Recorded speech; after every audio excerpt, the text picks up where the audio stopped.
This is lesson 2.4, similar triangles. Similar triangles are triangles that have equal corresponding angles in proportional corresponding sides. So we'll explain what that means in a second, but first, this is the notation for similar triangles.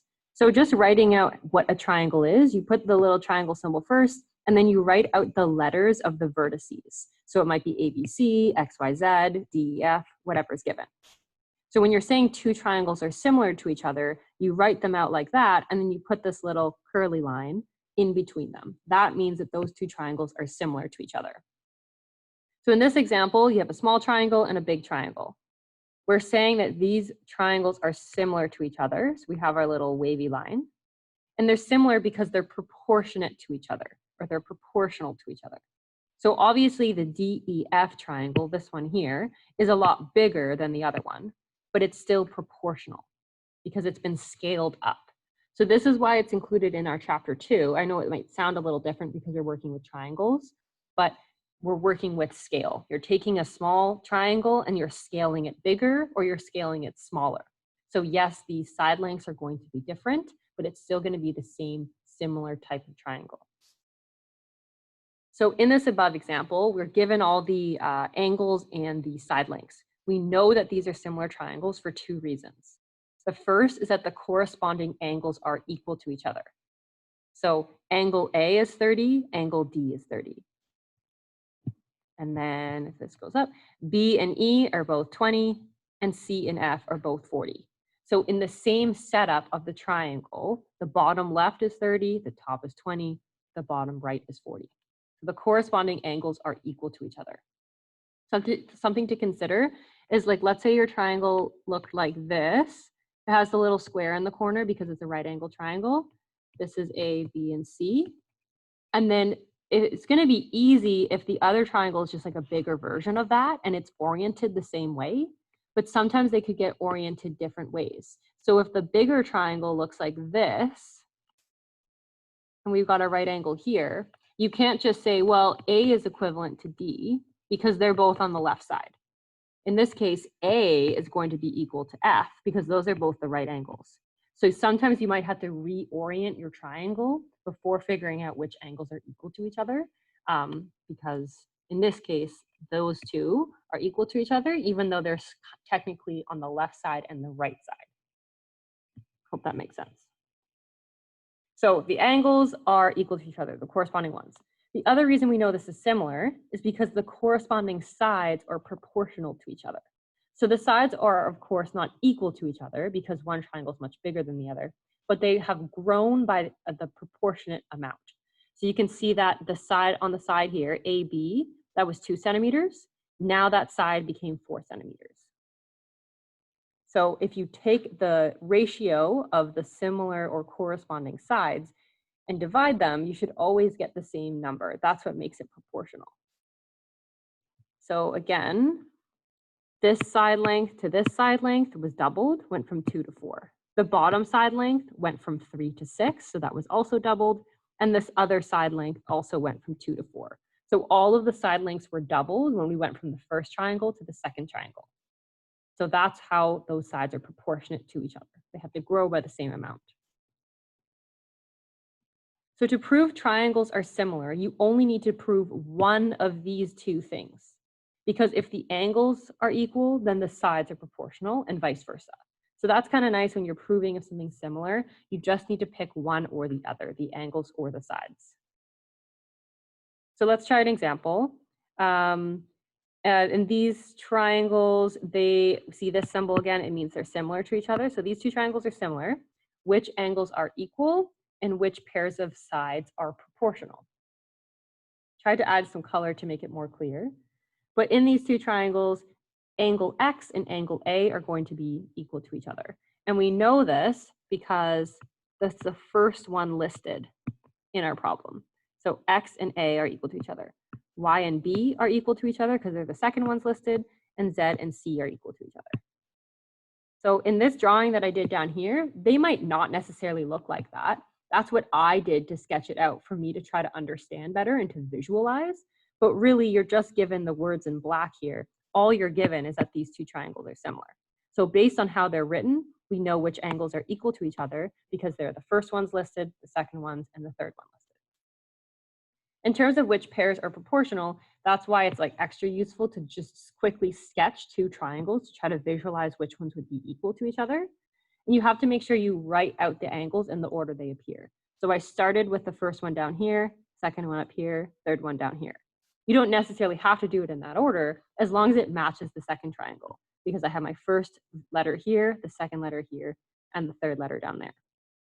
So then in the different colors that I've highlighted, I detailed which sides are proportional. So the green one over the green one, in other words, that left side, that ratio is going to be equal to the purple sides over each other and the orange sides over each other.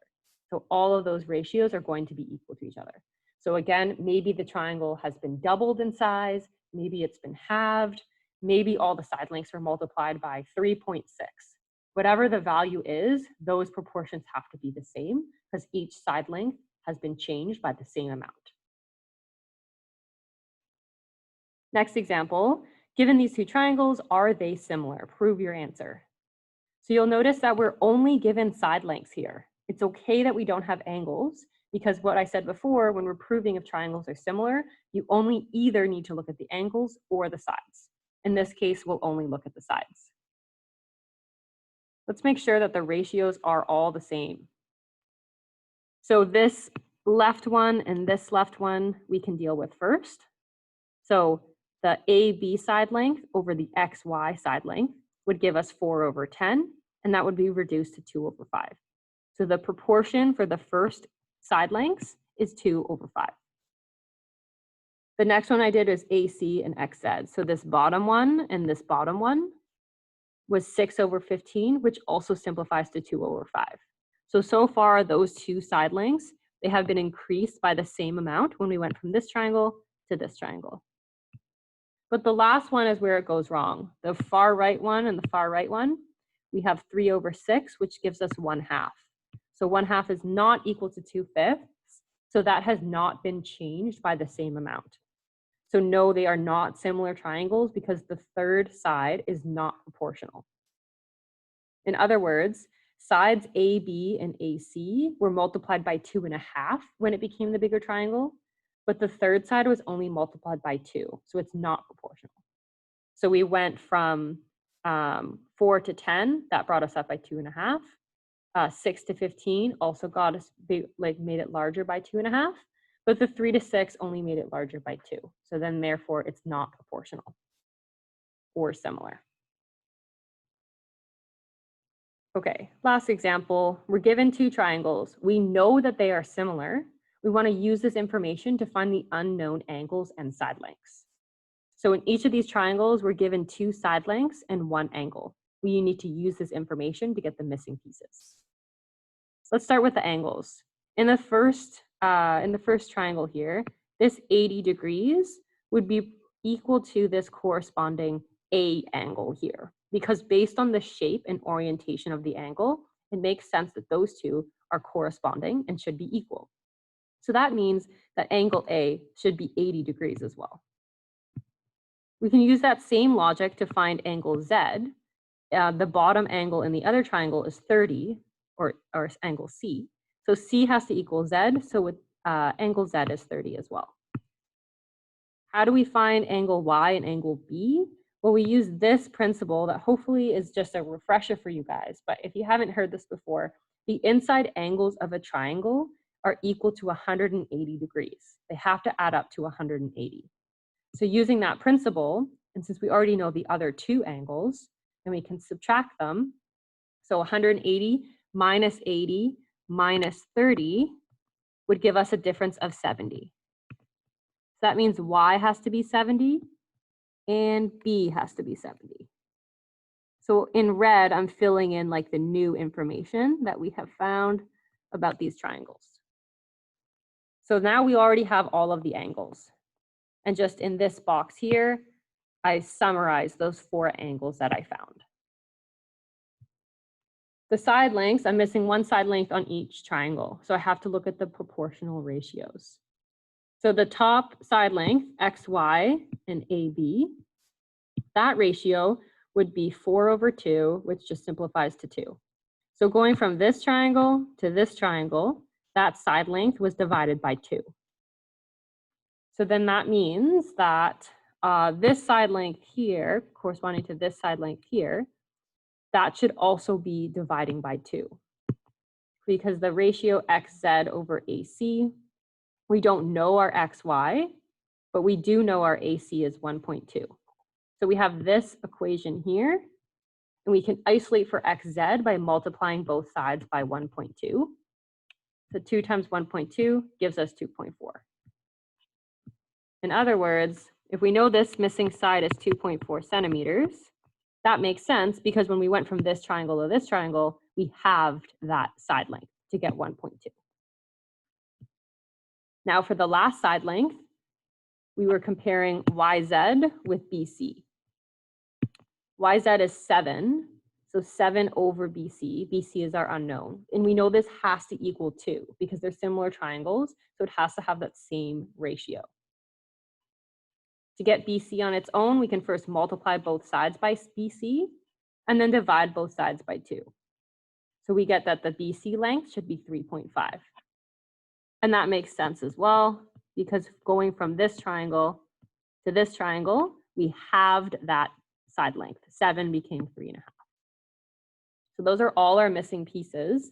And I put another little therefore statement to summarize the unknown side lengths that we found. So that's how we work with similar triangles.